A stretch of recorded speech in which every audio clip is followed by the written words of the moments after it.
awfully close. Hi there, it's me, Lori Sue, here under a tree along the river, hoping that that works out. We're in door number 3, and we're talking about magnifying your life.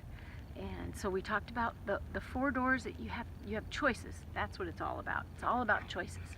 And we talked about door number 1. Do you remember what it was? Was believing there's a reason that you're here, having an actual mission, right? Door number 2, breaking through that pattern of holding yourself in, keeping yourself limited. And now we're in door number 3, magnifying your life. When you're prompted to make an action or take a move, do it. Just do it.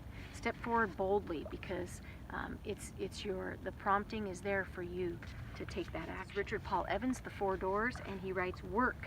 There's a scripture in James chapter 2, verse 17. Faith without works is dead. Sorry, that's how it would be. Knowing that we're going to have to work, even if I'm at my home and I'm no longer going in and punching a time card, it takes work.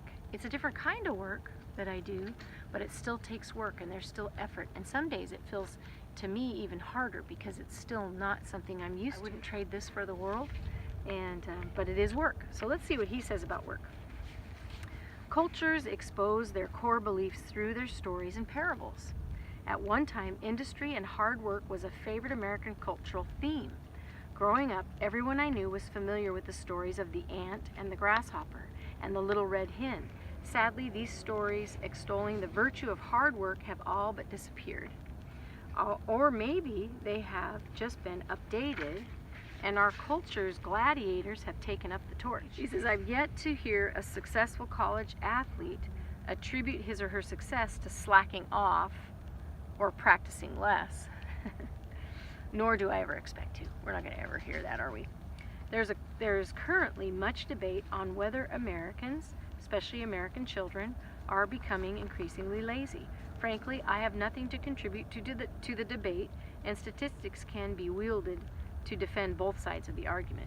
Isn't that how it is, huh? We can see both sides of the argument in just about anything.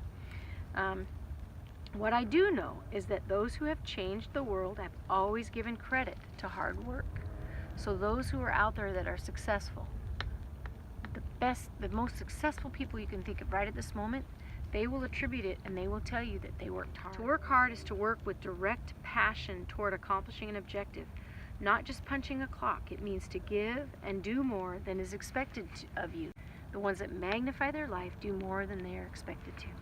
And that's actually a law of success by Napoleon Hill, is going the extra mile. A strong work ethic was considered an important virtue in my family. My father outwardly prided himself on his ability to work harder than men younger than him and boasted that he and his boys could outwork any crew on the construction site. But I encountered many on-job sites who felt differently. These men gave as little to their employers as they could get away with. Somewhere in their mentality was the mindset that they were in conflict with their employer, and the less they gave, the more they won. That sounds like a pretty sad mentality. This is a folly. The physical world does not reward sloth. On my first job on a political campaign, my direct supervisor prided himself on how adept he was at delegating his work to others. He loaded me up with everything he didn't want to do.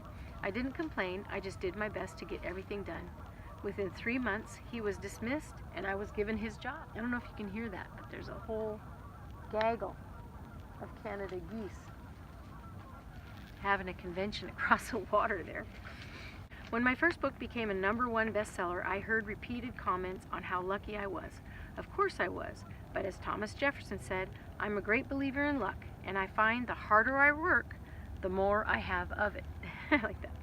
What I rarely heard commented on were the months I spent on the road promoting my book, the lost sleep, countless mornings getting up at 3 a.m. for East Coast radio interviews, the thousands of sales pitches and signed books. For 2 years, I was passionately focused on success and worked constantly to make it happen. By the time my first book hit a bestsellers list, I was exhausted. If it's your purpose and your passion, it will drive you, and it won't matter what the others say or do, or if they try to harass you or give you a hard time, because it's what you're meant to do. It's your purpose. You believe it's what you're supposed to do, and so nothing can keep you from it. And so with that, my friend, remember, hard work is rewarded. A lot of times it's rewarded by you when you lay your head down on the pillow at night and you feel good about what you've done. I hope that helps you get out there and just make it a great day, and know that I believe in you, and I know through hard work you can accomplish anything.